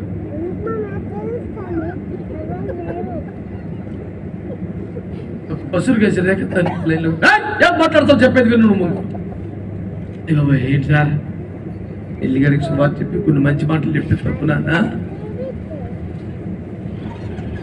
అని చెప్తే అడిగి ఇంకా ఆశగానే చూస్తున్నాడు నా మొహమ్మడు. నీతో నేను రావలేను కానీ, అరే నీకు ఇట్లా కాదు, నీకు అర్థం అవ్వాలని ఇట్లా కాదురా. అరే ఏ పార్టీ వాడైనా ఈడకు వచ్చి చేసా ఇచ్చే ధైర్యం చేస్తే అది ఇచ్చిందల్లా నీదేనా. వీడు ఇంకా ఆశ పెంచేసుకున్నాడు. ఇవాళ రేపు కామన్ కదా అని వీడు గేట్ కాడికి కాసాడు. ఆడు వస్తాడు, చేస్తాడు, నేను పట్టుకుని పోతానని. బ్యాచ్లు వచ్చారు, ఏసు రక్తం వేచి చేతిలో కాగితం కూడా వచ్చి అందరూ కూడా పాస్టర్ గారు అవకాశం ప్రార్థన చేయండి.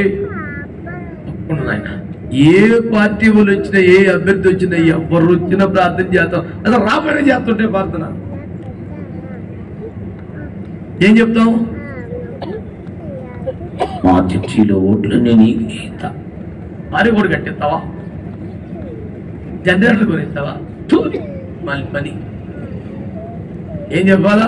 అయ్యా మేము మీ కొరకు ప్రార్థన చేస్తాం, గెలుపోటములు దేవుని చేస్తాం, సంబంధం లేదు, యేసు రక్తం అయితే పై నుండి ఇయ్యబడితే తప్ప ఎవరికి అధికారం రాదని వాక్యాలు ఉంది. ఆయన చేద్దామదే ప్రార్థన చేయటం వరకు మా వంతు. చిట్టగుడలో భయపడలు తీర్పు యెహోవా వశం, సంబంధం లేదు, దేవునికి స్తోత్రం కలుగునగా. చూశారు 4-5 పార్టీలు రోజంతా కనిపెట్టి ఎవడు జోబులో చేయి పెడతా కానీ, సంచిలో చేయి పెడతా కానీ ధైర్యం చేస్తలా. స్తోత్రం చెప్పండి. హల్లెలూయా. చివరికి ఈడే సాహసం చేసి ఇక 4వ పార్టీ ఓడి ఈడు ఓడి వెళ్ళిపోతే నాకేమీ దక్కదని, ఏంటి ఏమి ఇవ్వట్లేదు ఏంటి అన్నాడు. ఆ ఒక్క పదానికి దేవునికి స్తోత్రం. ఒక కార్యకర్తాన్ని మీద కొట్టాడు సార్. అటు ఉండొచ్చు. అరే కొట్టబాగా తెలియదులే అనబడి అది ఇక్కడికి వచ్చి మీకు ఏమని చెప్తాడు అన్నాడు. బుద్ధి ఉన్నారు కదా ఎవడ ఎవరు అనేది అన్నాడికి పడతానే కూడా దేవునికి స్తోత్రం. నేను వారికి సంరక్షకుడికి మరి కాపాడారు. తెలియదులే వదిలేయి. మన సాక్ష్యం అట్టు ఉండాలి సార్. ఆర్టీ ఏది కానీ పరిస్థితి ఏది కానీ తెచ్చి వాళ్ళు తీసుకోరు. అది నీ సాక్ష్యమై ఉండాలి. మన పిల్లగాడు కొత్తగా సేవకు వచ్చాడు, ఆడికన్నా ఎత్తున్న ఫ్రిడ్జ్ కొన్నాడు. సడన్గా ఎంత పెద్ద ఫ్రిడ్జ్ దేవుడిని ఆశించాడు, దేవుని కృపలో మొన్న ఎలక్షన్ లో వచ్చిందని అన్నాడు. ఎంత భయంకరం. నువ్వు అర్జెంట్కి దీన్ని అమ్మేసి కొనుక్కున్న రేటుకు రాదుగా, వెయ్యో పొయ్యో కలిపి వాళ్ళు తీసుకెళ్ళి ఇచ్చేయి. లేకపోతే ఒక్క పాయింట్ మీద నరకడం పోతాడు. నువ్వు కానియా, నువ్వు కొనేపో, కొనిచ్చుకోండి. ఎవరేమో నేను ఎందుకు కొనిస్తారా? నీకు ఏమన్నా తెలివి ఉందా? మంచి వాళ్ళందరూ స్తోత్రం చెప్పండి. పాపమును జయించే విషయంలో రోషం ఉండాలి. ఏషవులాగా రక్షణను, స్వాస్థ్యాన్ని, జ్యేష్ఠత్వం నమ్ముకునే దరిద్రం మనకు ఉండకూడదు. స్తోత్రం చెప్పండి. ఈ పార్టీ మెయింటైన్ చేస్తే ఏం చెప్పాను? ప్రతి పాపాన్ని వదిలించుకుంటే, సులువుగా చిక్కులు పెట్టి పాపాలు వదిలించుకుంటే, పాపాన్ని జయించే విషయంలో రక్తము కరుణంతగా ప్రార్థనలో పోరాడగలిగితే, శిక్షలో పాలు పొందగలిగితే, శ్రమలో సంతోషించగలిగితే, పరిశుద్ధతను కాపాడుకోగలిగితే, ఈ అమ్మేసుకునే బతుకు నుంచి బయటపడగలిగితే వారిలో ప్రతి వాడు సీయోనులో కనబడతాడు. దేవునికి స్తోత్రం కలుగునగా. హల్లెలూయా. దేవుడి రాత్రి మనతో మాట్లాడుతున్నాడు. ఐగుప్తును వదిలేయగలిగితే, దేవుడు నీ కొరకు పంపించిన దైవజనుడిని వెంబడించగలిగితే, దగ్గరదారులు దొడ్డిదారులు తిరగకుండా దేవుడు ఏర్పాటు చేసినటువంటి ఉపదేశ క్రమంలో ముందుకు రాగలిగితే, నువ్వు నానాటికి పొలాభివృద్ధి పొందుతూ సీయోనులో కనబడి ఏర్పాటు దేవుడు చేస్తున్నాడు. రెండవదిగా ప్రతి భారాన్ని వదిలించుకుంటే, సులువుగా చిక్కులు పెట్టి పాపాలను తప్పించుకోగలిగితే, పాపముతో పోరాడినప్పుడు రక్తము కరుణంతగా ప్రార్థనలో పెరుగగలిగితే, శిక్షా విధిలో పాలు పొందగలిగితే, శ్రమలో సంతోషిస్తే, పరిశుద్ధతను కాపాడుకుంటే, రక్షణ, జ్యేష్ఠత్వాన్ని, సాక్ష్యాన్ని అమ్మేసుకునే దరిద్రపు లక్షణం లేకపోతే నువ్వు సీయోను కొండ మీద కనబడతావు. చేతులెత్తి ప్రభుకు స్తోత్రం చెప్పండి. హల్లెలూయా. సంపూర్ణంగా చెప్పలేదు కానీ ఒక్క ముక్క చెప్పిపోతాయి. వాటికి ప్రకటన గ్రంథం ఒక్క పదమే ఆ మొత్తం వివరించే ప్రయత్నం చేయలేదు. ప్రకటన గ్రంథము 14వ అధ్యాయము 4వ వచనం.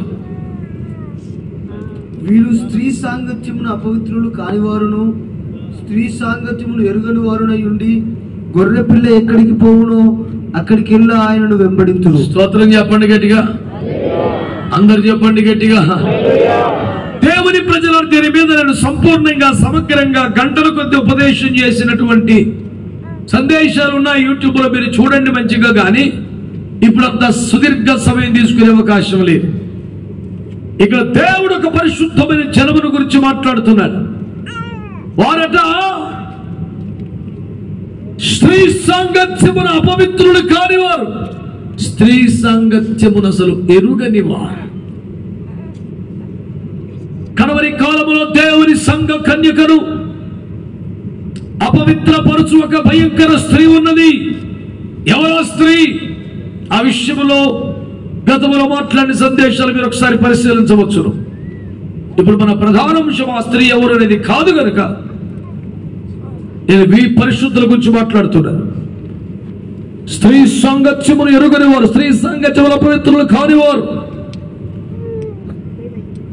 బిడ్డలారా, దేవుని వాక్యం తెలియజేస్తుంది, వారికి ఉన్న ఒకే ఒక మంచి క్వాలిటీ జ్ఞాపకం చేస్తాను.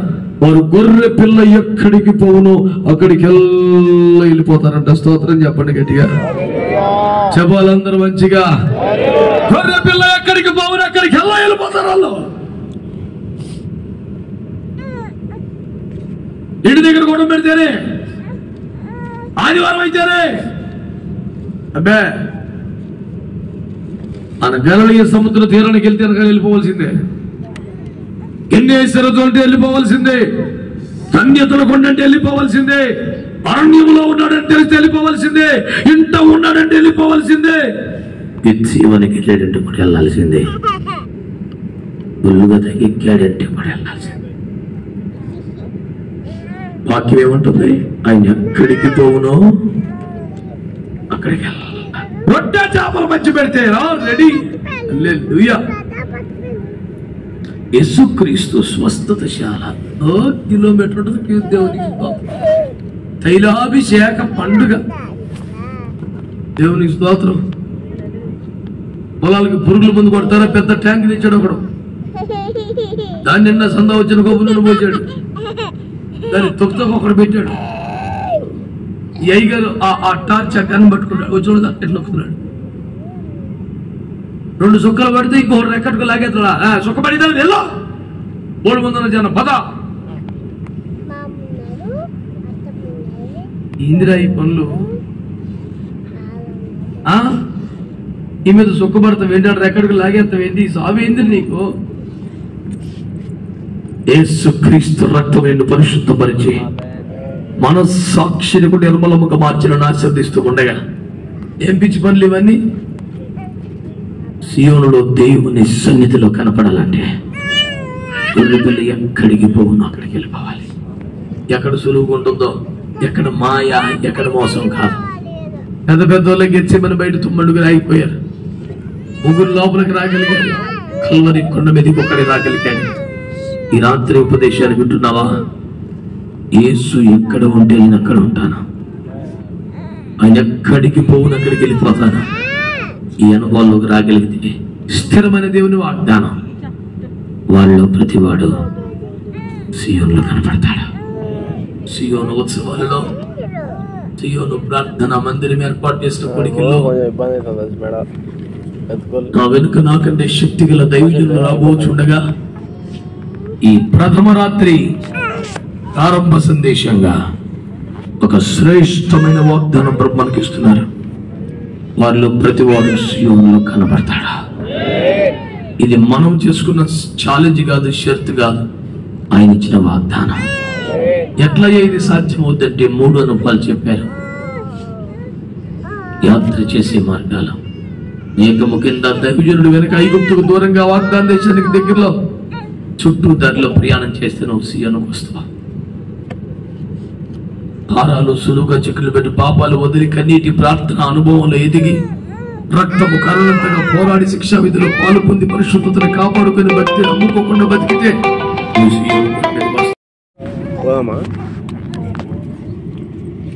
ఇంతగా దేవుడు మనతో మాట్లాడారు.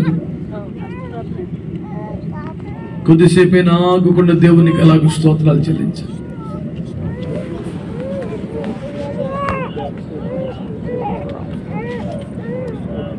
లాస్ట్ వరకు వెళ్ళిపోయాం.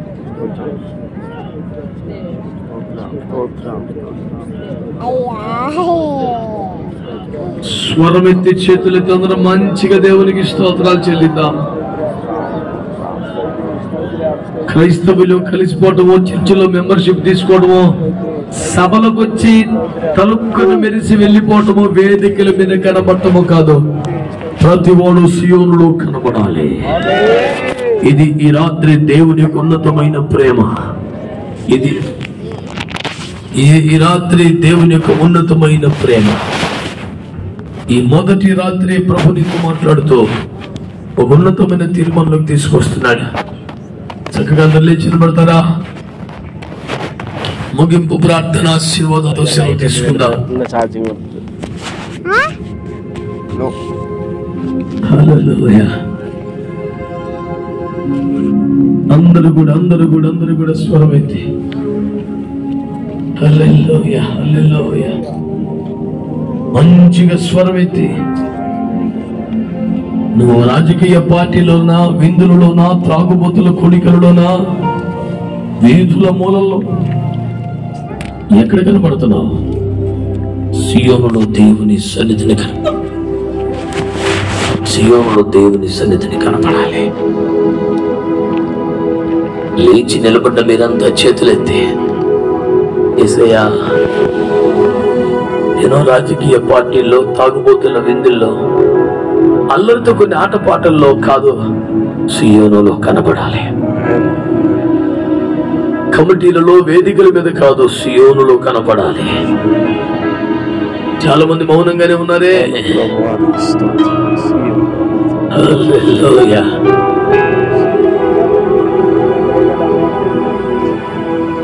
నోరు తెరిచి ప్రభా,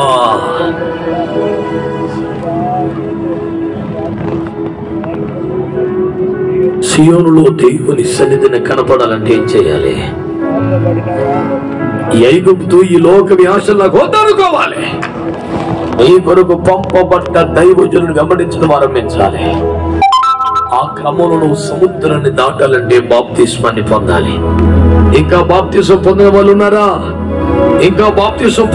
ఉన్నారా? ఈ రాత్రి దేవుడు నీతో మాట్లాడుతుండగా హృదయ స్పందన కలిగితే, దేవుని ఆత్మను నొప్పింపజేస్తూ ఉంటే లోబడి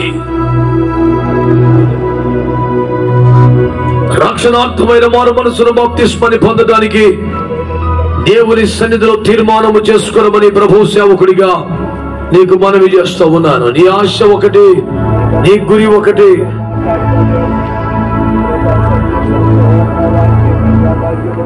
చేరుటయే నా ధ్యానము, ఈ ఆశ కలిగి ఉందునే. చేరుటయే నా ధ్యానము, ఈ ఆశ కలిగి ఉందునే. నిత్యము ఆరాధనకు నాదారమా, స్తోత్ర బలులు నీకే అర్పింతును యేసయ్యా. ఆరాధనకు నాదారమా, స్తోత్ర బలులు నీకే అర్పించను యేసయ్యా. రాజా జగమెరిగిన యేసు రాజా, సియోను చేరే అవకాశంలో జగమెరిగిన యేసు రాజా. సియోను శాలేము మరణించ నివాసము, సియోను శాలేము మరణించ నివాసము.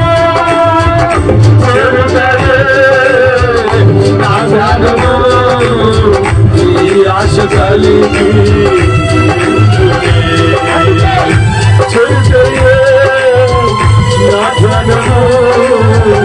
ఈ ఆశ కలిగి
కనబడాలని ఎంతో ఎదురు చూస్తున్న దేవుడు ఈ రాత్రి ప్రియమైన సహోదరుడా సహోదరి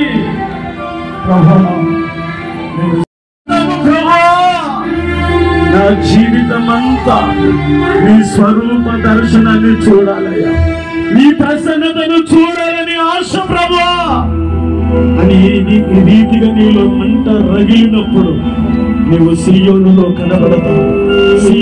కనబడతావు. దేవుని కోరిక నీ జీవితంలో నెరవేర్చబడుతున్నది. ఈ వాక్యము మనందరి హృదయాలలో దేవుడు బలభరితముగా చేయనట్లుగా గంటలు సేవ చేస్తున్న మాస్టర్ అబ్రహం బాబు ప్రార్థనలు నడిపిస్తుంది. స్తోత్రం స్తోత్రం స్తోత్రం స్తోత్రం. సకల ఆశీర్వాదములకు కారణభూతుడా, ప్రేమ కలిగిన మా తండ్రి, మహోన్నతుడా, మీ పాదములకు వందనాలు, స్తోత్రాలు, కృతజ్ఞతలు చెల్లిస్తున్నాము స్వామి. ఈ సియోను సునాదోత్సవముల మొదటి రాత్రి మీరు మహిమకరంగా జరిగించినందుకై మీకు వేవేల స్తోత్రములు చెల్లిస్తున్నాము స్వామి. నా తండ్రి, మొదటి రాత్రి ఆరాధనలో ప్రభువా మీ ప్రసన్నతను కుమ్మరించి విలాసులను మరుగుపరిచి మాట్లాడిన ప్రతి మాటను బట్టి మీకు స్తోత్రాలు స్వామి. ఈ సంఘముతోను చాలా వచ్చిన జనాంగముతోను మీరు చేసిన వాగ్దానములు బట్టి వందనాలు. వాళ్ళు ప్రతి వాడు సియోనులో కనబడును అని ప్రభువానికి స్తోత్రాలు. మీరు శ్రేష్టమైన ఉన్నతమైన అయ్యా మాటను వాక్కును బయలుపరిచారు, మీకు స్తోత్రాలు. ఈ చాలా వచ్చిన జనాంగం అంతా కూడా అయ్యా సియోనులో కనబడుటకై మీరు కృప చూపుదురుగాక, మీరు కృప చూపుదురుగాక. మా లక్ష్యము, మా గమ్యము, మా ఆశ, మా కోరిక, మా కృష్ణ, మా ఏకైక ఉద్దేశము దేవా, మాలో ప్రతి వారు సియోనులో కనబడాలని దేవాని సభను ఏర్పాటుకు ఉద్దేశము కూడా ప్రతి ఒక్కరు కనబడాలని స్వామి సియోనులో కనబడాలని వాళ్ళు వచ్చినప్పుడు బస్కి వచ్చిందట.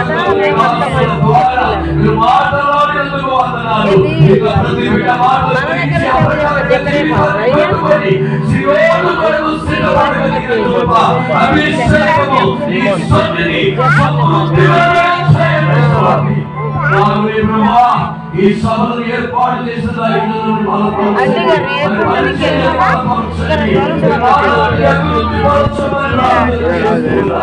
ఆశీర్వదించండి. మిగతా 2 రోజులు ఉన్నాయి ప్రభా, మీరే మహిమకరణ జరిగించి వేల ప్రజలను తోడుకొని వచ్చి గొప్ప కార్యాలను స్థలము చేయుదురుగాక. వాక్యం అందించిన దాసులను అభిషేకించి బలపరిచి వాడుకోండి. నడిపించిన బిడ్డల్ని అయ్యా దైవజనులు అందరికీ చేతికి అప్పగిస్తా. యేసు నామములో అడుగుతున్నాను మా పరమ తండ్రి, ఆమేన్.